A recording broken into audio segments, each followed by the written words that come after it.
실종 선고는 뭐랑 똑같은 거냐면요, 사망이랑 똑같은 거예요. 사망으로 간주해버린다는 거거든요. 만약에 선고가 되면 이 사람들은 갑자기 죽은 사람이 되는 거예요. 난 살고 살아있는데. 상속 재산을 분할해야 되는데 이 사람 못 찾는다고 하는 것은 말이 안 된다고 보시면 될 것 같거든요.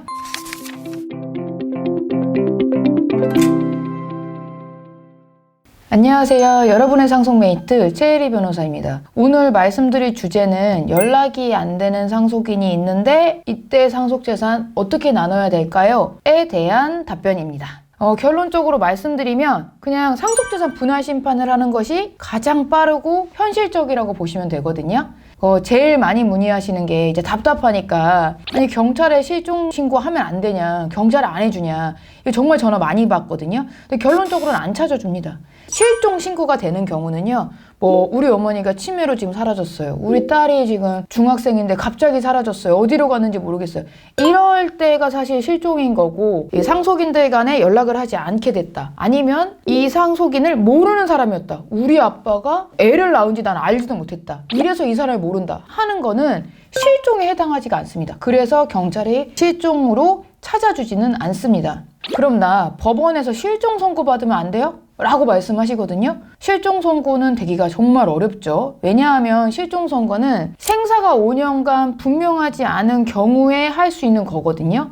이때 생체 반응이 전혀 없어야 돼요. 단순히 형이 이제 그때 사고치고 연락이 두절됐어, 아니면 누나가 나 이 사람이랑 결혼할 거야, 그런데 못하게 했어, 나가버릴 거야, 이래서 그냥 연락이 끊긴 거 있잖아요. 이런 경우에는 형이든 누나든 어디서 살고 있을 수 있잖아요. 그러면 이때 실종 선고를 심판 청구를 한다 하더라도 중간에 형 누나를 찾을 수 있기 때문에 실종 선고가 되기는 정말 어렵습니다. 그리고 사실 생각해보면요, 실종 선고는 뭐랑 똑같은 거냐면요, 사망이랑 똑같은 거예요. 사망으로 간주해버린다는 거거든요. 예를 들어 실종 선고를 심판을 했을 때 만약에 선고가 되면 이 사람들은 갑자기 죽은 사람이 되는 거예요. 난 살고 살아있는데. 상속 재산을 분할해야 되는데 이 사람 못 찾는다고 하는 것은 말이 안 된다고 보시면 될 것 같거든요. 실종 선고를 하는 경우도 있긴 있습니다. 언제 하는 거냐면, 우리 오빠가 1960년도쯤에 아기 때 사망한 걸로 알아. 그런데 지금 그거에 대해서 확증할 수 있는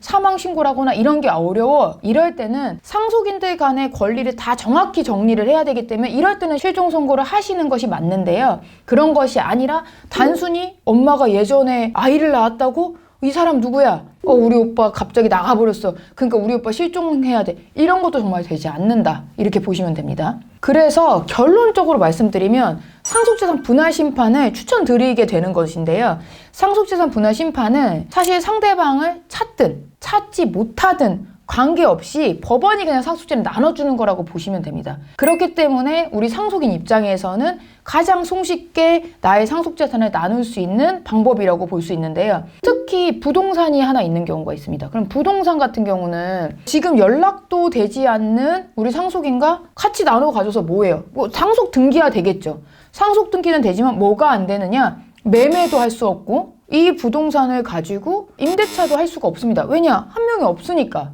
어렵다고. 임차인이 들어오질 않죠. 이게 누구가 있는지를 알고 도장을 그냥 돈을 줍니까? 안 준단 말이에요. 그래서 부동산이 있지만 실질적으로 이거에 대한 재산 행사를 못하게 되는 거나 마찬가지가 될 수도 있습니다. 특히 이런 얘기도 많이 하시는데요. 그럼 부동산 상속 등기하고 경매하면 안 돼요? 이러거든요. 이럴 때 경매도 안 돼요. 왜 안 되냐면 이 송달이 직접적으로 안 되고 공시 송달이 되는 경우에는 이 집행 절차에서 막혀버립니다. 한마디로 경매 절차가 진행되다가 막혀요. 더 실질적으로 되지가 어렵습니다. 그래서 정말 부동산은 있는데 아무 재산적으로 권리를 행사할 수 없게 됩니다. 그런데 만약에 상속재산 분할 심판을 하게 된다면 이때는 법원에 얘기할 수 있단 말이에요. 내가 나랑 지금 연락되는 여러 상속인들이 이걸 공유하고 지금 연락되지 않는 이 사람에 대해서는 난 현금 정산을 하겠어요 라고 할 수 있기 때문에 분할 방법을 좀 정할 수가 있습니다. 그래서 상속재산 분할 심판을 하는 것이 가장 합리적 방법이라고 보시면 되겠습니다.